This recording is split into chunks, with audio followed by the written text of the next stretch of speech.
Assalamualaikum warahmatullahi wabarakatuh. Sampurasun.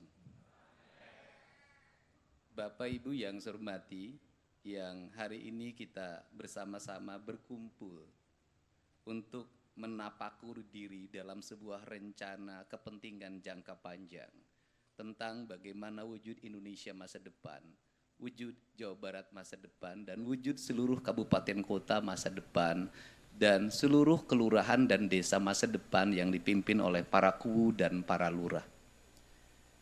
Yang saya hormati Pak Mendagri yang hari ini hadir, Direktur Jenderal Kependudukan dan Catatan Sipil, kemudian juga yang mewakili Menteri Bappenas, saya ucapkan terima kasih atas kehadirannya.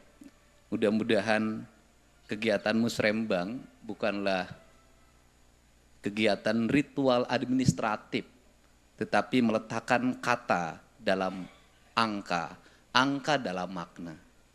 Karena kata tanpa angka adalah rangkaian dari kekacauan administratif. Sedangkan angka tanpa makna adalah rangkaian akuntansi yang hanya berakhir pada pemeriksaan BPK di target utama adalah WTP. Saya memahami pembangunan para hadirin semua, saya tidak bisa menyebutkan satu persatu, tadi sudah disebutkan semuanya oleh Pak Ketua DPRD, dan sangat istimewa pada hari ini juga kita dihadiri oleh sewesiwi siwila lawangi sekeseler pajajaran, baik anu ngau di Sumedang, au ngau di Cirebon, dan anu ngau di Kuningan. Sisa peradaban yang masih tersisa, yang memiliki garis genetika, yang hari ini masih ada, yang mungkin Bupati Bogor gelisah karena tidak ada sekeseler anu ngau di Bogor dalam bentuk kasultanan atau kasepuhan. Tapi masih ada Pak Bupati, yaitu sekeseler yang ada dalam kasepuhan-kasepuhan yang terhampar di wilayah Banten, wilayah Bogor, wilayah Sukabumi, wilayah Cianjur sampai Garut. Saya akan bicara tentang perspektif kebudayaan. Ada 3 kerangka berpikir tentang sejarah keberadaban masyarakat Sunda yang terdiri dari Sunda Kulon, Sunda Kidul, Sunda Tengah, Sunda Wetan, dan Sunda Kaler. Yaitu ada 3 variabel ideologi dan politik. Yang pertama awalnya adalah variabel kasepuhan. Variabel kasepuhan itu adalah cita-cita peletakan kerangka dasar tentang politik zaman itu yang mengembangkan ajen Tritangtu sebagai sendi dasar pembangunan kepemimpinan, kemudian berkembanglah titah Sri Baduga bernama ajaran Siliwangi. Ajaran Siliwangi itu sesungguhnya ajaran yang memadukan tentang manusia Indonesia seutuhnya, insan kamil dalam kaidah Islam, rawayan jati dalam kaidah Sunda, bahwa manusia Siliwangi itu adalah manusia yang bersatu dengan tanahnya, manusia yang bersatu dengan airnya, manusia yang bersatu dengan udaranya, manusia bersatu dengan panas mataharinya. Kebersatuan itu naik pada tingkatan yang kedua, yaitu persenyawaan. Persenyawaan naik ke tingkatan yang ketiga adalah penyerahan. Penyerahan naik ke tingkatan yang keempat adalah ketiadaan. Tingkatan yang pertama bersatu itu sifatnya material. Tanah, air, udara, matahari secara material disatukan, maka dia akan melahirkan kehidupan. Cara bersatunya harus simbiosis, mutualisme. Tidak boleh saling membunuh, tidak boleh saling mematikan. Andai kata satu mati itu demi yang lain. Andai kata demi yang lain dia memangsa bukan karena keserakahan. Dia ada karena ekosistem yang mengharuskan dia berbuat seperti itu. Maka sesungguhnya dalam filsafat dasar ini Teh Rike dan Kang Dede serta Teh Jihan, itu kita bicara tentang filsafat dasar dunia. Pasti dunia terbelah dalam dua filsafat, yang satu barat, yang satu timur. Barat mengajarkan apa? Barat mengajarkan Bellium contra omnibus, bahwa manusia satu sama lain itu saling menaklukkan, bahwa hubungan manusia dengan alam itu saling menaklukkan. Alam ditaklukkan, dieksploitasi, alam ditaklukkan, dieksploitasi, maka lahirlah revolusi industri. Dari revolusi lahirlah industrialisasi. Dari industrialisasi lahirlah kolonialisme. Dari kolonialisme lahirlah kemerdekaan. Dari kemerdekaan lahir lagi revolusi industri kedua. Lahir ke revolusi kedua kapitalisasi yang berbungkus kesejahteraan. Dengan model pendekatan orang kaya boleh terus kaya, tapi syaratnya dia harus bayar pajak yang tinggi. Negara memungut pajaknya. Pajaknya dikontrol oleh demokrasi dengan trias politika. Trias politika membagi kekuasaan antara legislatif, eksekutif, dan yudikatif. Tujuannya adalah kemakmuran. Maka pajak itu harus melahirkan sistem negara yang menjamin orang miskin punya rumah, orang miskin punya sekolah, orang miskin punya harapan masa depan, ada jaminan kesehatannya. Orang miskin punya jaminan hari tua. Meski dia nganggur, negara tetap menggajinya. Gaji ini diperoleh dari siapa? Dari kaum kapitalis yang membayar pajak dengan mahal pada negara. Negara mendistribusikan untuk melindungi mereka dari cengkraman kapitalisme itu. Apakah kapitalisme melahirkan kemakmuran? Melahirkan. Melahirkan keadilan, melahirkan. Lahir negara-negara besar dan raksasa yang hari ini sedang berhadapan dengan apa? Komunisme yang kapitalisme, yaitu Tiongkok. Nah, kemudian di wilayah timur dia berkata pada apa? Kita dengan alam tidak bermusuhan. Kita dengan alam adalah saudara. Kita tidak mungkin bermusuhan dengan tanah karena kita dari tanah. Kita tidak mungkin bermusuhan dengan air karena kita dari air. Kita tidak mungkin bermusuhan dengan udara, menaklukkan udara karena kita dari udara. Kita tidak mungkin menaklukkan matahari karena kita bagian dari matahari itu sendiri. Maka dia adalah persenyawaan. Seluruh persenyawaan itu masuklah nilai yang namanya ruh.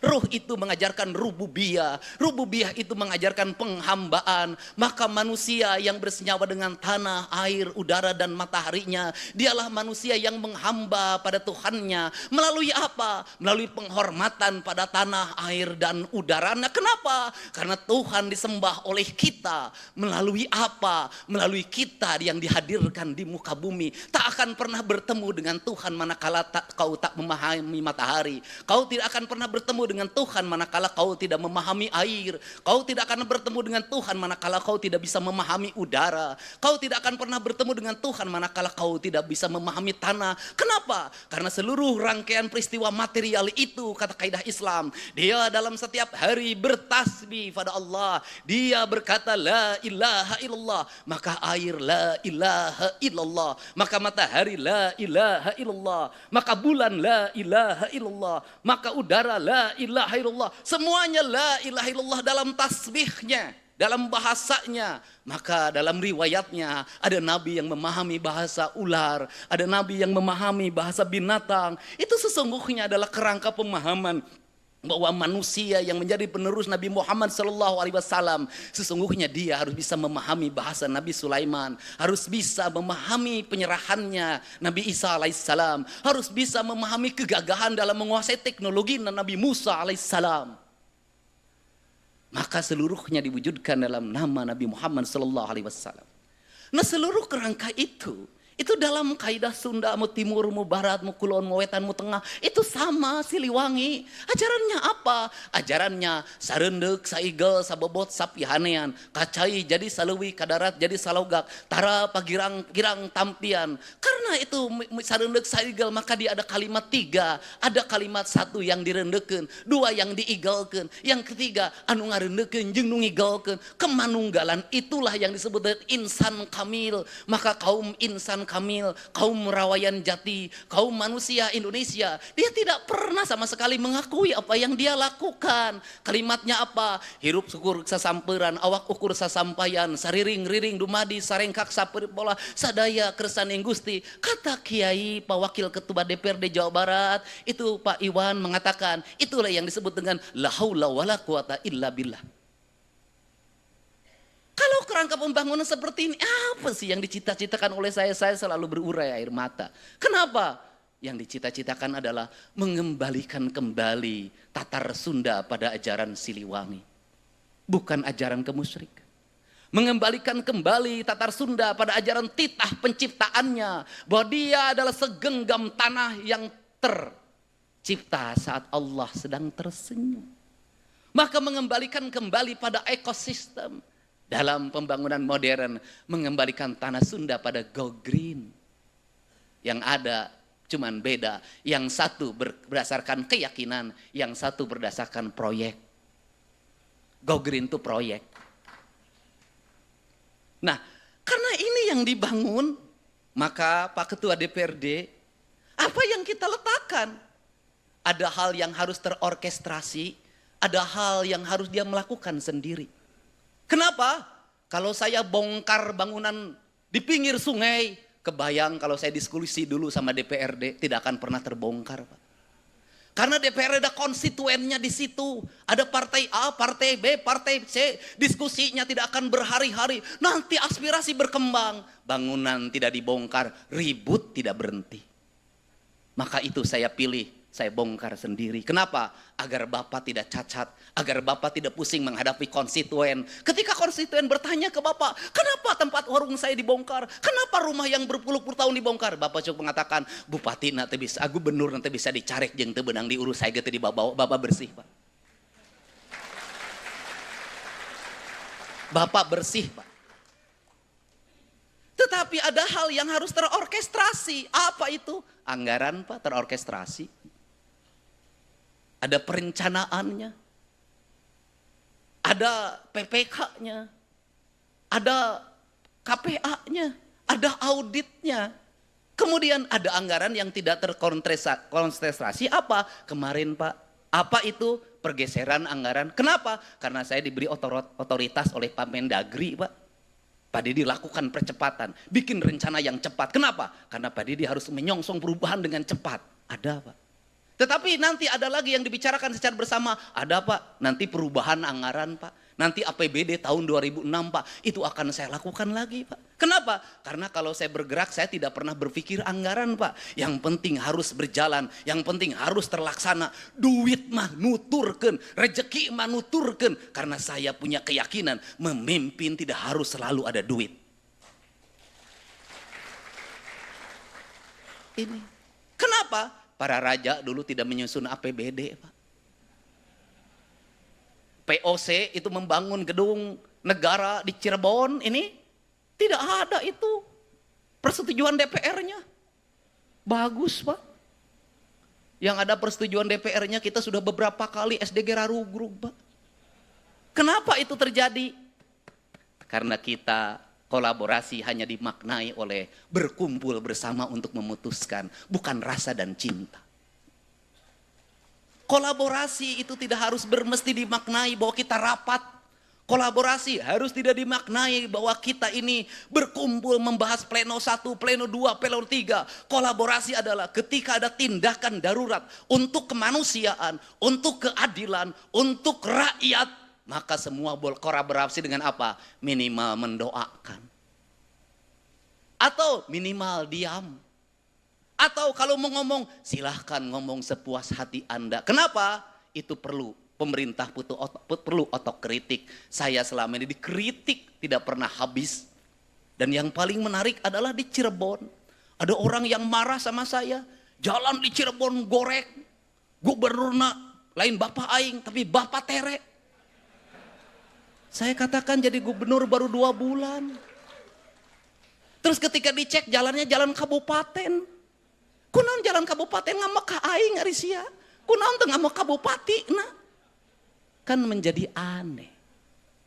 Kenapa? Otokritik boleh, tapi harus logis. Perbanyaklah kritik pada saya. Pada apa? Gubernur banyak menghamur-hamurkan uang. Gubernur banyak jalan-jalan ke luar negeri. Gubernur lebih banyak menghabiskan kegiatan di Jakarta, di mana-mana. Gubernur tidak ngurus yang sakit. Gubernur tidak ngurus sungai yang kotor. Gubernur tidak ngurus tawuran. Gubernur tidak ngurus anak mabok. Gubernur tidak ngurus anak yang setiap hari minum minuman keras. Gubernur tidak ngurus anak yang tidurnya rata-rata jam 4 karena setiap malam nonton game online Mobile Legend. Kritik pada saya, gubernur gawe, duitnya dihamur-hamurkan, anggarannya habis untuk bajunya sendiri, perjalanan dinasnya sendiri, nginep di hotel, dari hotel ke hotel. Kritik saya. Bukan dibalik, ketika gubernurnya jalan-jalan ke luar negeri terus, duitnya dihabisin tidak jelas, itu pernah dikritik. Aing nu digawe dikritik. Kenapa saya keras menghadapi? Karena tidak objektif, Pak. Anggaran saya sudah diturunkan. Apapun saya iritkan. Mobil saya cukup 3. Bensin kadang bayar sendiri. Kenapa? Saya ingin berbuat yang terbaik pada rakyat Jawa Barat. Bukan sekedar politik. Ini cita-cita saya sejak lahir. Sebagai sewesi-wisi bagi seket-selet pajajaran. Aing hayang ningali Sunda nanjer di lemurna sorangan. Beda. Maka itu sekda berapa kali ngomong kepada saya tidak punya rasa takut apapun. Saya tidak berpikir ke depan jadi apa.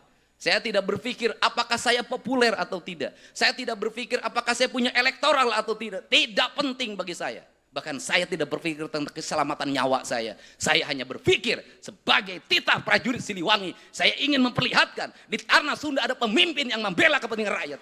Itu. Jadi ideologi, Pak. Karena ideologi saya tidak takut. Kenapa? Karena ini harus kita lakukan. Perubahan harus kita lakukan lama. Kita ini habis pada seminar, pada perencanaan, pada kajian. Silahkan dicek di Provinsi Jawa Barat dalam 5 tahun, sabar ribu kajian. Wah. Gak ada. Silahkan di kabupaten kota, ada berapa ribu perencanaan. Karena di pemerintahan ini ada proyek perencanaan.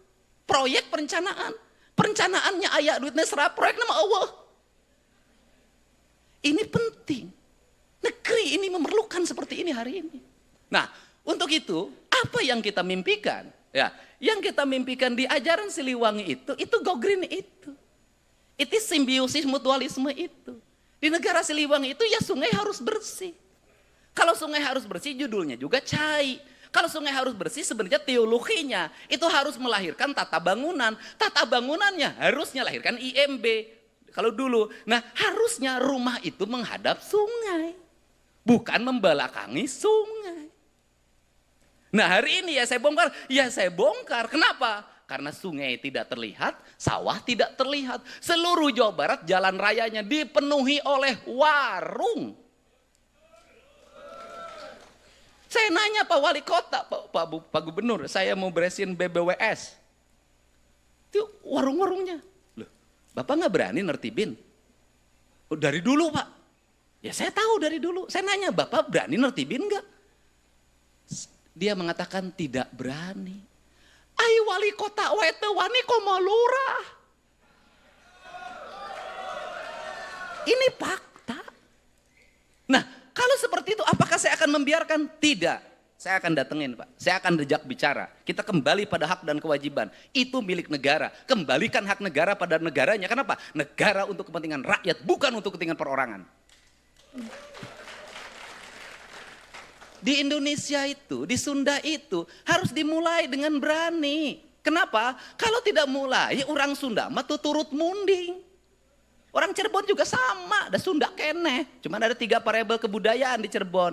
Ada Sunda Cirebon, ada Sunda asalnya dari Priangan, kemudian ada Jawanya Jawa Cirebonan yang dipengaruhi oleh kebudayaan dari Jawa Tengah. Saya paham itu. Nah, kenapa itu turut munding? Loh, orang Sunda itu kalau sudah dimulai deg beres, Pak. Nanti juga ngomong kabeh, cek aing ge. Nanti ada teman kita yang sahabat kita nanti ngomong, eta teh babaturan aing, wanion, diajar silatna di aing, orang Sunda. Orang Sunda, kemudian orang Sunda tuh begitu karakternya, tuh turut mending nanti rame. Dan itu bisa. Dan hari ini ketika mulai siapa yang melakukan pembelaan terhadap kebijakan Provinsi Jawa Barat, kebijakan kabupaten kota yang beri pada rakyat? Rakyat, Pak. Melakukan pembelaannya pada apa? Dengan memberikan komentar, dukungan melalui jejaring sosial. Dan itu demokrasi terbuka, Pak. Dan itu partisipasi publik. Siapa yang melawan arus media sosial, yang itu mendukung kebijakan pembangunan, sesungguhnya dia sedang berhadapan dengan rakyat yang memilihnya sendiri. Nah, kalau seperti itu kita harus merangkap pada apa? Pada nilai, value. Pembangunannya bagaimana? Dimulai dari reboisasi hutan, Pak.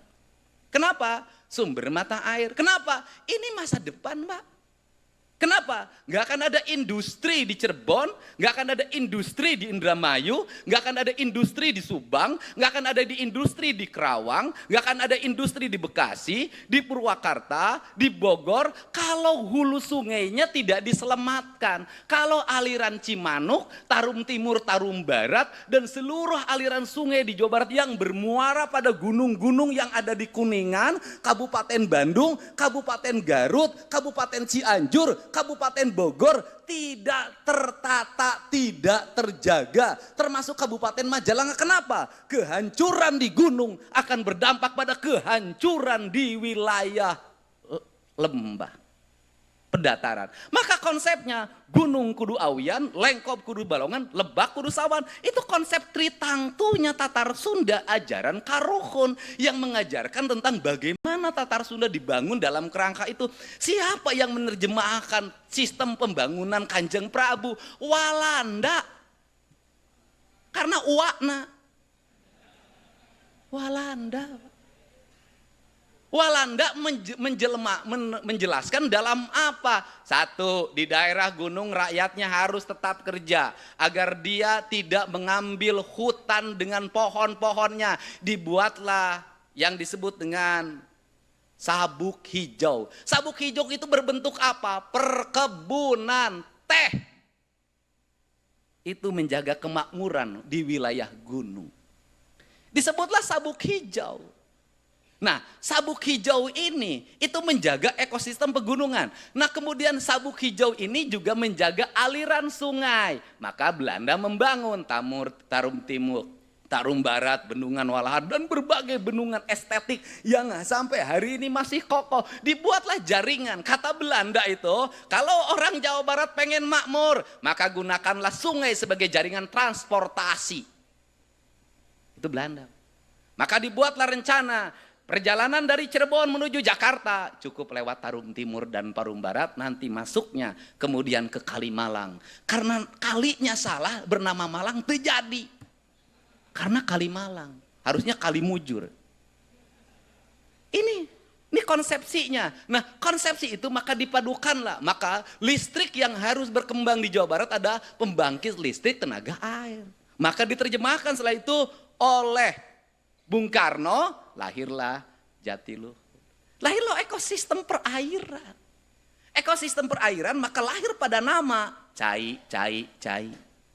Maka sampai ajaran Kasunanan di Jawa Barat pun Kasunanannya adalah Gunung Jati, tidak pakai nama Arab, tapi nama pohon yang ada di sini. Dari Gunung Jati melahirkan peradaban Jati, lahirlah kayu jati, ukiran jati, pahatan jati, daunnya menjadi ekosistem ekonomi, lahirlah nasi jamblang.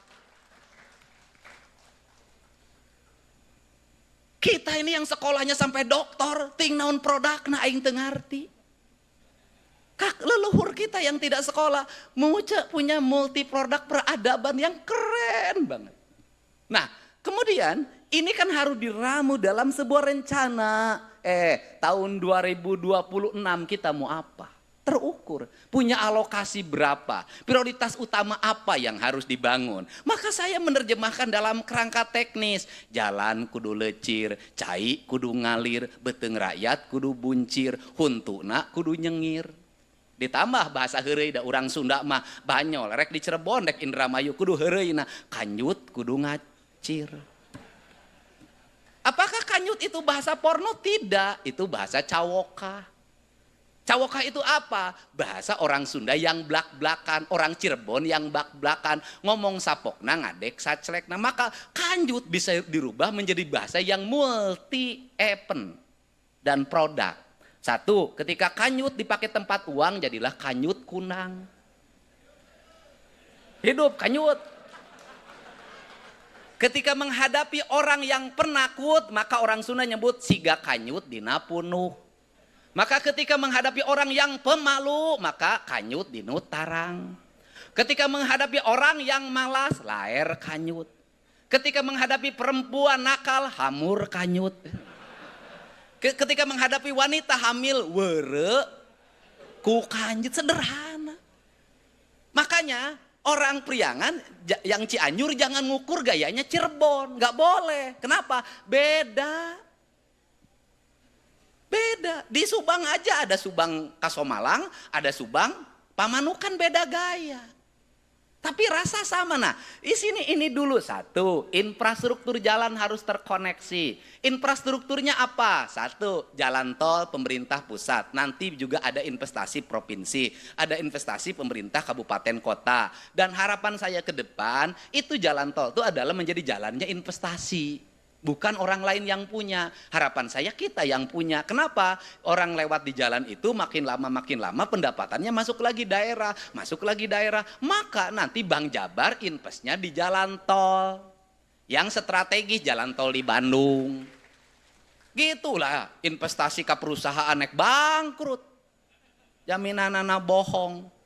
Padahal kalau saya ngomong, Direktur Bank Jabar dulu sekolah perbankannya tinggi melalui seleksi OJK. Geningan melalui seleksi OJK, sekolahna luhur, 4 triliun lolos, 3 triliun lolos, 2 triliun lolos, teu malayan jaminanana. Kunaon eta teh? Sabab teu ngelola make rasa. Rasa. Ukur make pikiran, rasa. Kolot urang ge teu sakola. Kemudian buta huruf, bisa jadi haji 4 kali dagang di pasar, dagang daging. Make rasa, teu bisa katipu.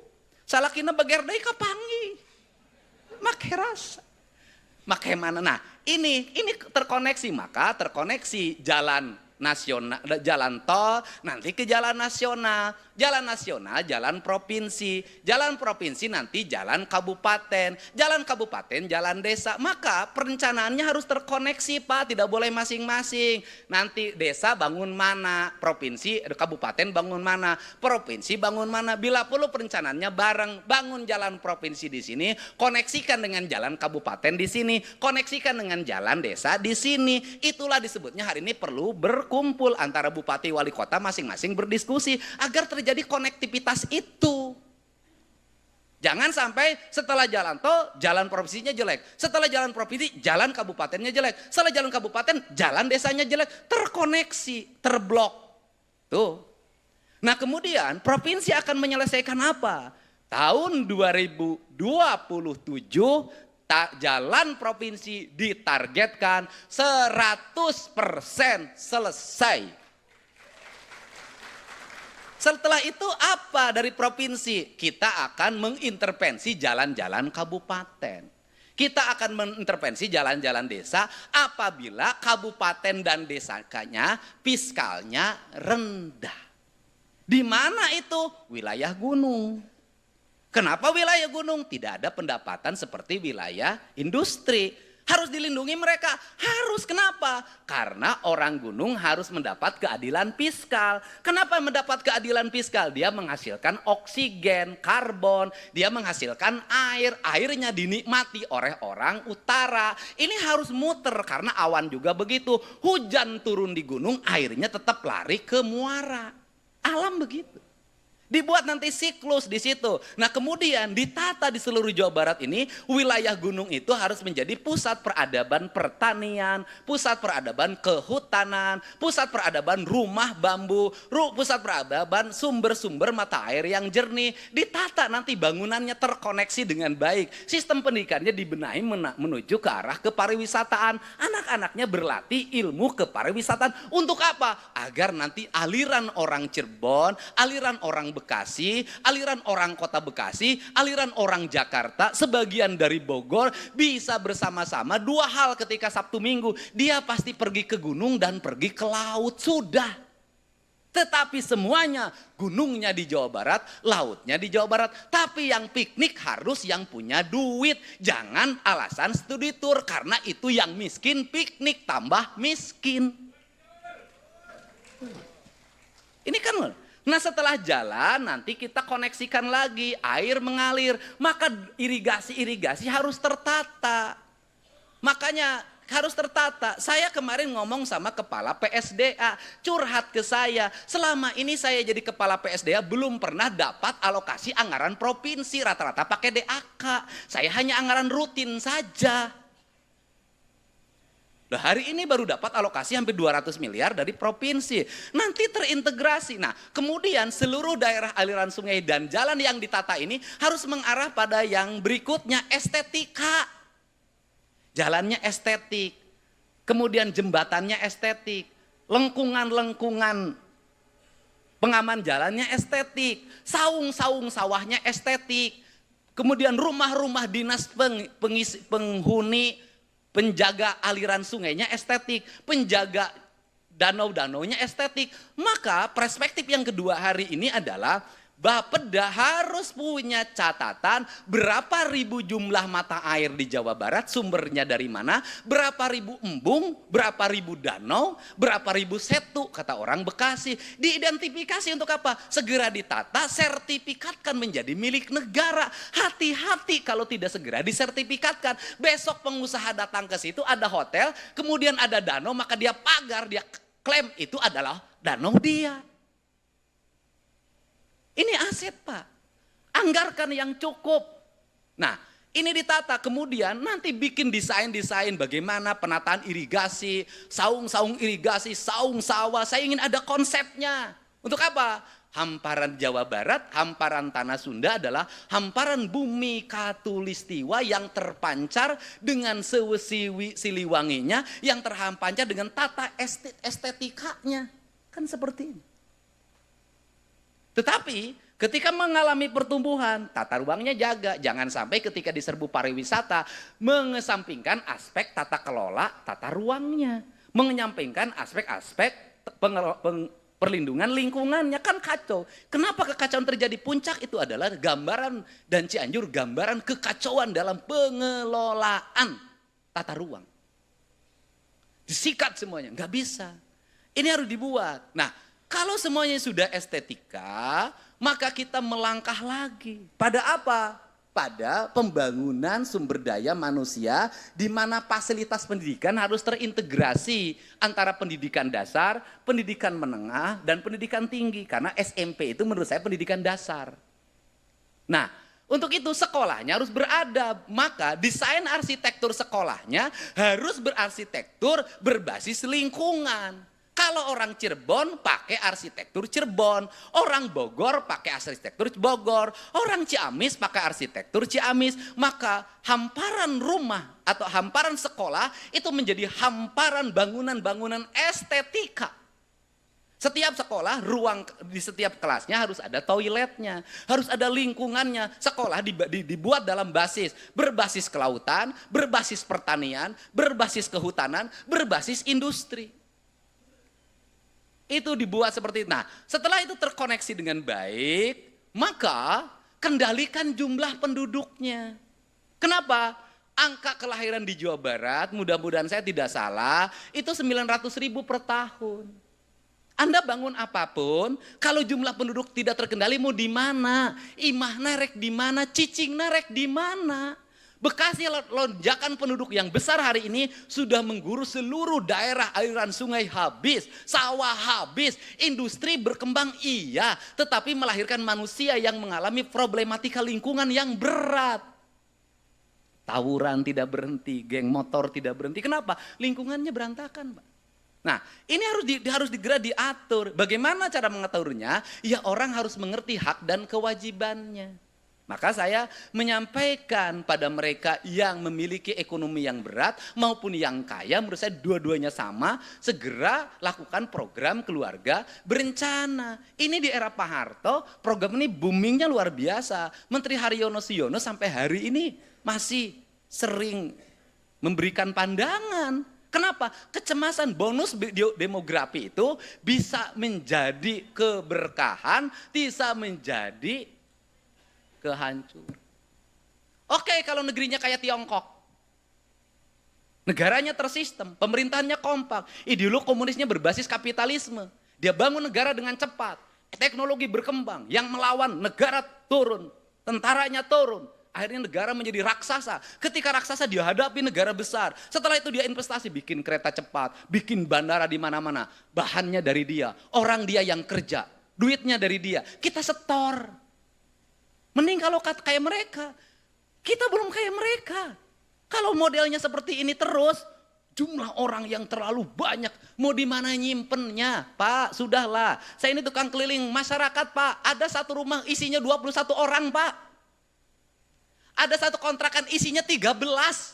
Hanya satu kamar mandi dan tidak ada kamar tidur, kontrakan dengan harga 400.000. Isinya 13 orang, pasangan itu punya 11 anak. Betul, bahwa semuanya Allah, betul. Tapi kan Allah juga nyuruh kita membuat rencana hidup yang baik. Sudahlah. Nah, boleh juga kalau mengatakan, udah, budak mah rezeki ti Gusti Allah. Pokoknya kabar rezeki ti Allah, boleh berkata seperti itu. Tapi lamun ngajuru teu bisa mayar, tong datang ke aing. Kalau sakit tidak bisa bayar, jangan datang ke saya. Kalau rumahnya roboh jangan datang ke saya, Anda masuk dalam teologi fatalistik. Gak bisa. Begitu. Kan faktanya rumahnya roboh, sakit di rumah sakit tidak bisa bayar. Betul, tapi negara kita kan belum bisa memberikan jaminan yang sempurna, Pak. Ada BPJS, tidak semuanya ditanggung BPJS. Budak di kadek tidak bisa dipakai BPJS, gak bisa. Anak korban geng motor tidak bisa pakai BPJS, aki-aki tukang jagong di Tasik, patah tangannya oleh gear motor, tidak bisa pakai BPJS. Masih mending sekarang ada gubernur yang bisa mengintervensi. Ayo datang di Pangmayarkeun. Kalau gubernurnya tuli mau gimana? Sudahlah. Kita ini harus rasional. Nah, kemudian setelah itu sudah terkendali keluarga berencananya, maka sistem lingkungannya harus segera dibenahi. Kesehatan warga harus dijamin. Kesehatan warga bukan pada jaminan BPJS. Kesehatan warga dijamin dengan pola hidup kita yang sehat. Sudah. Barang kita kalau masuk Amerika, mau masuk luar negeri, kalau ada unsur kimianya tidak diterima.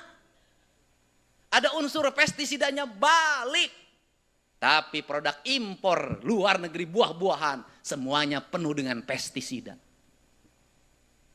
Orang lain memproteksi rakyatnya dengan kebijakan negaranya. Demi keberlangsungan negaranya. Mereka kokoh, barang terbaik tidak boleh dijual. Hal yang terbaik tidak boleh. Di kita terbalik, yang organik diekspor, yang kimiawi dihakan. Apa yang terjadi? Rumah sakit penuh, Pak, tiap hari. Puskesmas penuh tiap hari, Pak. Negara akan menghabiskan uang bertriliun-triliun untuk apa? Berobatnya rakyat. Caranya bagaimana? Kembalikan pendidikan pada karakternya. Anak-anak bawa bekal sekolah. Sebelum ada MBG berlangsung 100%.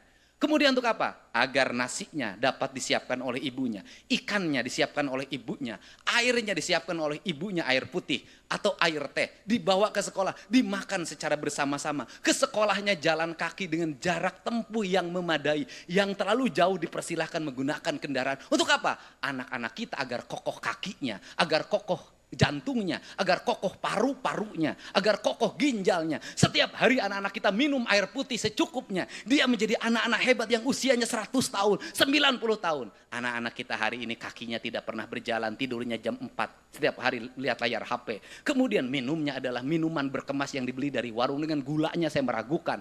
Makanannya makanan yang tersebar, minyaknya 3 minggu tidak diganti. Apa yang terjadi? Anak-anak kita lemah, mudah sakit, Bahkan saya mendapat informasi masuk TNI hari ini banyak yang lari kemudian loncat dari mobil kakinya patah, kakinya terseleo, main pancok tangannya patah. Anak-anak kita hari ini tulang-tulangnya rapuh, ginjalnya rusak, paru-parunya rusak. Diperlukan apa? Diperlukan kebijakan, bukan duit kebijakannya. Kebijakan merubah mindset orang Jawa Barat agar menjadi bangsa unggul, bangsa yang bisa bersaing dengan siapapun, tidak menjadi penonton di negerinya sendiri. Itu yang saya inginkan. Nah, ini jangka panjang. Kalau sudah seperti itu, maka konsepsi pembangunan yang terintegrasi itu nanti masuk dalam fase yang keempat. Kalau jalannya sudah pada mulus, rumah rakyat miskinnya pada bagus, aliran listriknya terkoneksi, airnya terintegrasi dengan baik, listriknya sudah semuanya caang seluruh Jawa Barat, kemudian birokratnya sejahtera, rakyatnya sejahtera, maka kita berpikir tentang investasi. Uang jangan dihabis-habiskan, kita kelola di BJB. BJMA yang jujur, yang benar, yang adil, operasional jangan terlalu gede, nanti lahir dividen, dividennya nanti membesar, jadi pendapatan daerah, lahir dividen membesar pendapatan daerah, tumbuhkan BPR yang profesional di daerah, dia berputar hari ini bisa jadi bunganya mahal karena bebannya tinggi, tapi suatu saat kita akan menikmati bahwa beban bunganya rendah, bisa dinikmati oleh masyarakat karena banknya untung, BPR-nya untung, dia memuturkan secara otonom uang yang beredar di Jawa Barat, muter di Jawa Barat, 120 triliun uang beredar di Jawa Barat, menurut saya adalah stimulus besar untuk membangun rasa keadilan. Ini. Dan seluruh cita-cita besar ini hanya akan bisa diwujudkan dengan pikiran, tindakan, dan kebersamaan. Seluruh kebersamaannya saya mohon maaf kepada Pak Ketua DPRD, Pak Wakil Ketua, para Ketua Praksi, para Ketua Komisi, para anggota, apabila tindakan-tindakan saya dianggap tidak mengikuti orkestrasi yang sudah ada. Karena saya memandang memang musik orkestranya belum ada dan judul lagunya belum ada. Maka saya dalam 2 bulan ini, tindakan yang saya lakukan itu bukan tindakan APBD. Tindakannya adalah tindakan-tindakan menyelesaikan seluruh problem publik tanpa menguras APBD. Kalau saya jujur Pak, saya tanya Sekda, angka 6 miliar untuk pendidikan berkarakter saya baru tahu kemarin. Saya sendiri tidak tahu. Karena itu angka yang dinas pendidikan. Saya kan tidak mungkin baca satu-satu. Dan bagi saya, angka 6 miliar untuk menyelesaikan anak tawuran, untuk menyelesaikan anak yang korban Mobile Legend. Korban Mobile Legend itu ada yang bisa jadi juara, ada yang kemudian jadi sengsara Pak. Itu 4 jam, 4 rata-rata tidurnya. Mohon maaf, saya sebut di hari ini.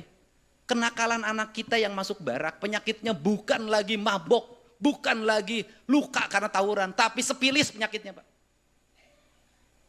Udah saya sampaikan Pak. Pertanyaannya adalah menghadapi anak seperti itu, silahkan yang sanggup menangani. Bagi mereka yang berbicara, saya tantang pada Anda semua, yuk selesaikan. Kalau ada 1.500 anak Jawa Barat tidak berurus, kita bagi. Pemda provinsi 1.500 saya bagi, sok cicing di mana urus kumarane. Gak akan sanggup Pak. Semuanya berakhir kajian. Orang pinter banyak di Jakarta Pak, tokoh pakar di Jakarta. Tadi peting di Jakarta gerlut Pak. Tidak bisa mereka menyelesaikan yang ada di Jakarta lagi, apalagi Indonesia.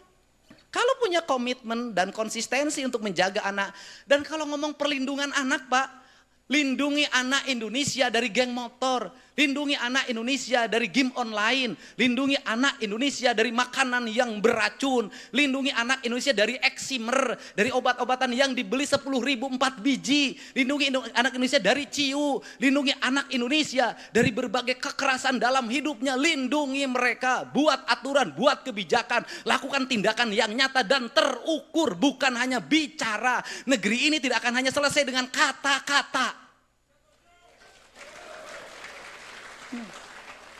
Sudah. Nah, untuk itu ini yang menjadi orientasi sehingga mari kita bersama-sama mewujudkan seluruh mimpi itu dengan baik, dengan tahapan pembangunan yang terencana dan terkelola. Dan seluruh rangkaian yang ada kalimat yang tadi terangkai, jujur saja saya tidak pakai konsultan. Saya tidak pakai orang-orang yang pinternya tinggi-tinggi. Saya lebih banyak menggunakan kata hati saya yang saya dapat lewat pengembaraan dan pertepaan melalui keliling Jawa Barat tidak pernah henti. Saya sudah keliling di 2.500 desa di Jawa Barat. Saya sudah tahu karakter setiap daerah. Dan kemudian air mata saya terurai. Kenapa? Ternyata ucapan dan bahasa disampaikan dengan orang yang memiliki ketulusan hati, itu bisa meruntuhkan jiwa. Dan itu tercermin dengan pupuh yang disampaikan oleh seorang gadis cilik dari Cigugur Kuningan yang dia bercerita tentang ingin gunung Ciremainya terjaga, ingin mata airnya terjaga, ingin eksploitasi pariwisata tidak menghancurkan sendi-sendi moralitas dan lingkungan. Dan saya ingin agama itu adalah nilai-nilai yang terwujud dalam tata nilai moralitas hidup yang baik, tata nilai bangunan yang indah, tata nilai air yang mengalir, tata nilai gunung yang rentul, tata nilai sawah yang ngampar. Saya ingin agama itu lahir dalam sebuah bentuk peradaban yang bisa dilihat dan dirasakan oleh seluruh masyarakat. Dan saya membangun simbol-simbol itu dalam setiap ekskresidenan yang saya menyebutnya kantor gubernur wilayah. Saya menyebutnya Jaya Dewata dan menimbulkan otokritik. Saya kadang aneh sama rakyat Indonesia itu. Ketika gedungnya diurus, dikasih lampu, maka orang ribut mengkritik. Ketika gedungnya gelap, tidak terurus, berpuluh-puluh tahun tidak ada satupun orang yang berkomentar. Ternyata orang Indonesia itu senang mengkritik orang yang bekerja dan senang yang dia membiarkan orang yang tidak bekerja. Pengen jadi gubernur nyaman, gampang, sah.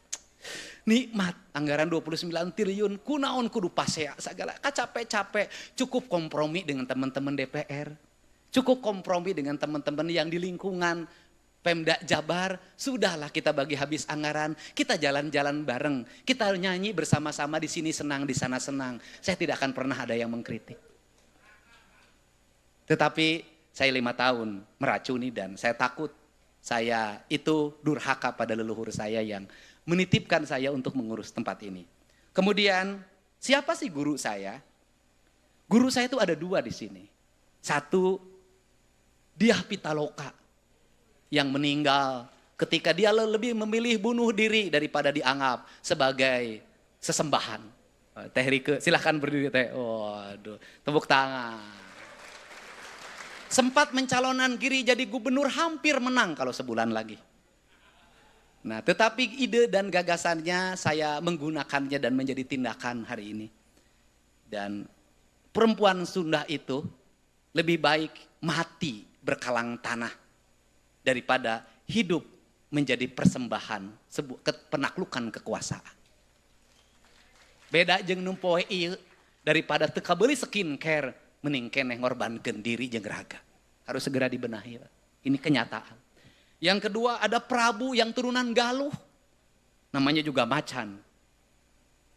Ya kan? Kang Dede Macan Effendi. Dede Yusuf. Ini turunan Galuh Pak, saya tahu Pak.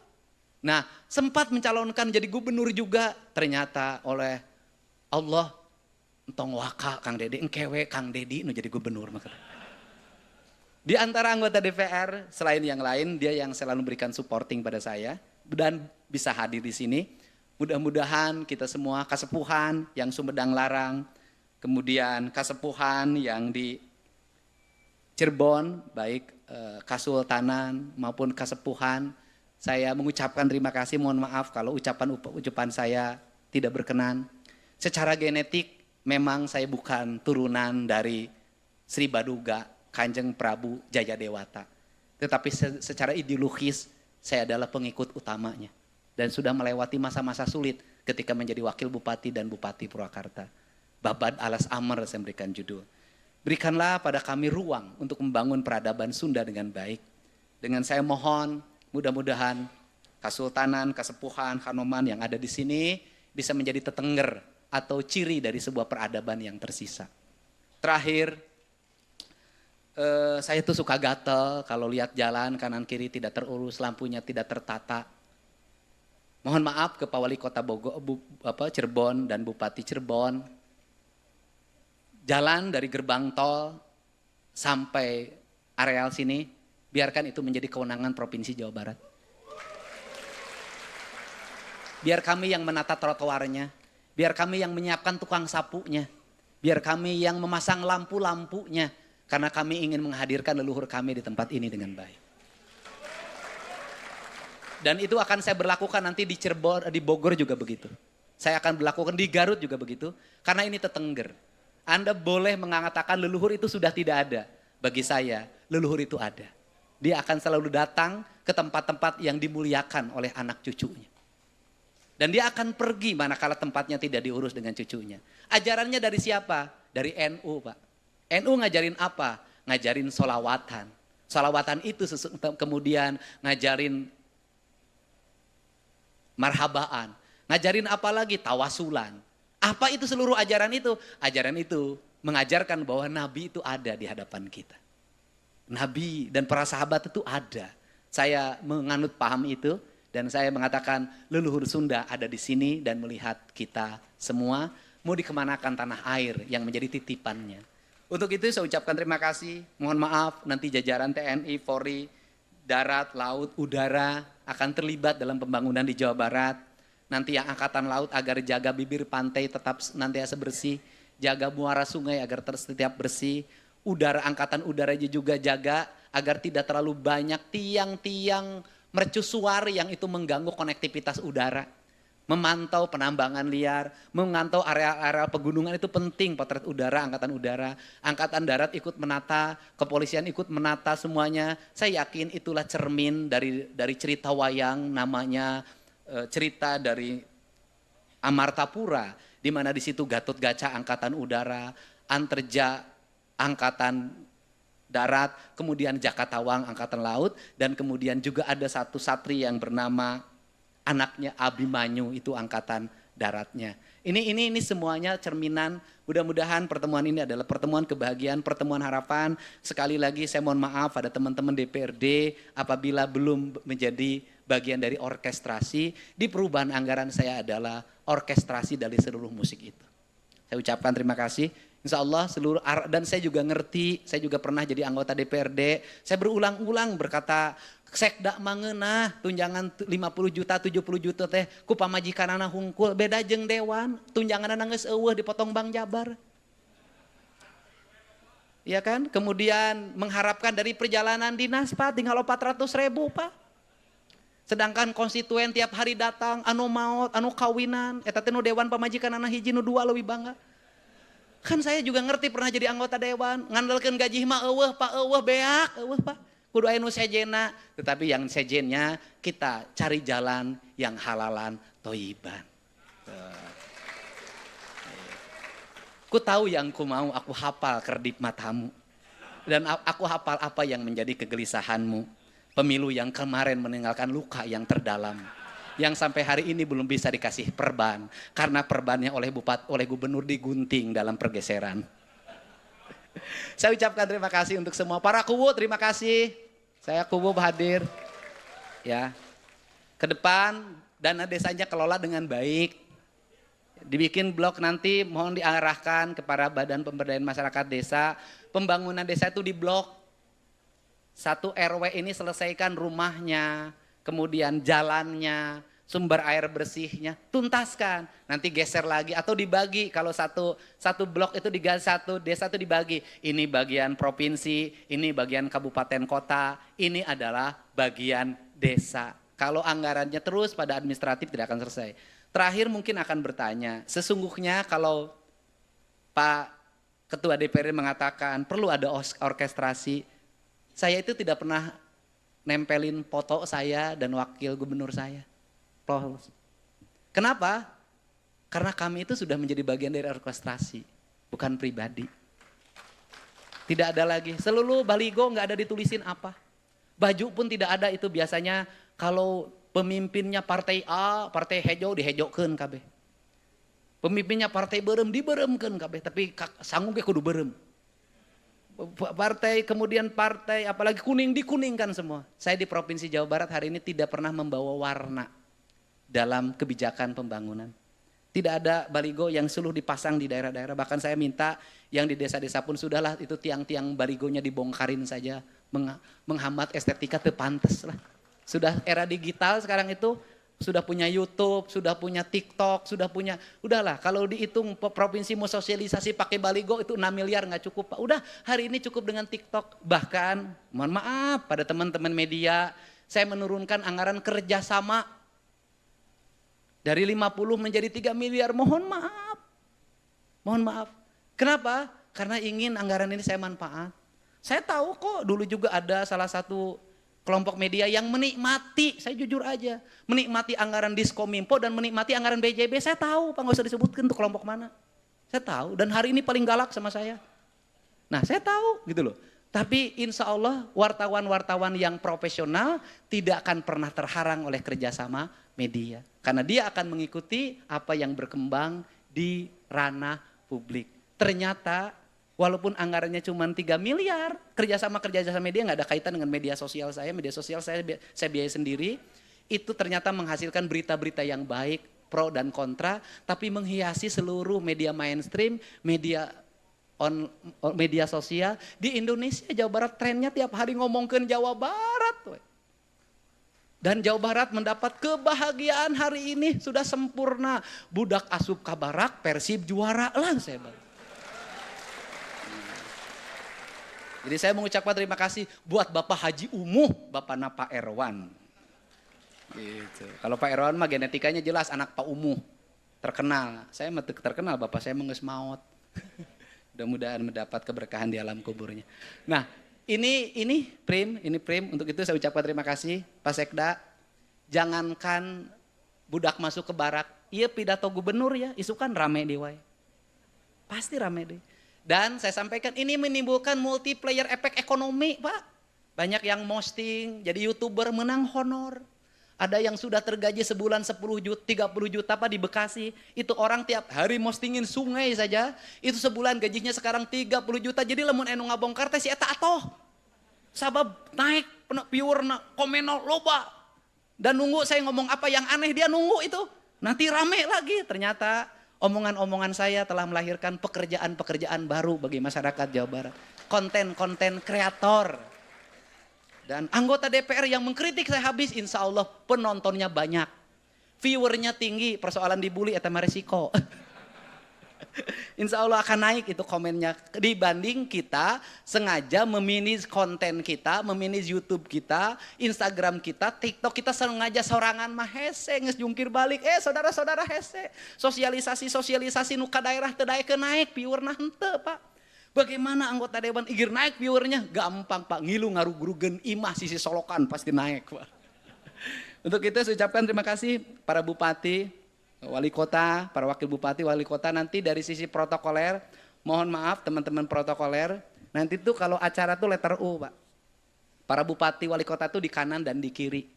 Mereka di depan itu adalah penggawa kanan, penggawa kiri, di tengahnya adalah musbida dan seluruh jajaran tokoh. Dan jangan lupa itu nanti di sini harus berjejer lambang-lambang kebesaran bupati, wali kota, kabupaten kotanya se-Jawa Barat dalam bentuk bendera-benderanya didesain dengan baik. Ini coba dibikin setiap kabupaten kota itu lambang kita. Dibuat, didesain, dijahit, kemudian dibikin tenunan yang indah, kainnya kain yang baik, itu nanti berjejer. Maka ini adalah musrenbang seluruh rakyat Jawa Barat, bukan musrenbang Pemprov Jawa Barat. Terima kasih semuanya, semoga Allah Subhanahu wa Ta'ala melindungi kita semua. Semoga seluruh cita-cita dan harapan kita mewujudkan Jawa Barat istimewa terwujud. Lembur diurus, kota ditata, Jawa Barat istimewa. Persib juara, rakyat Jabar makin menyala. Wallahu muwaffiq ila aqwamit thoriq. Assalamualaikum warahmatullahi wabarakatuh. Rampes. Mohon izin Pak Gubernur.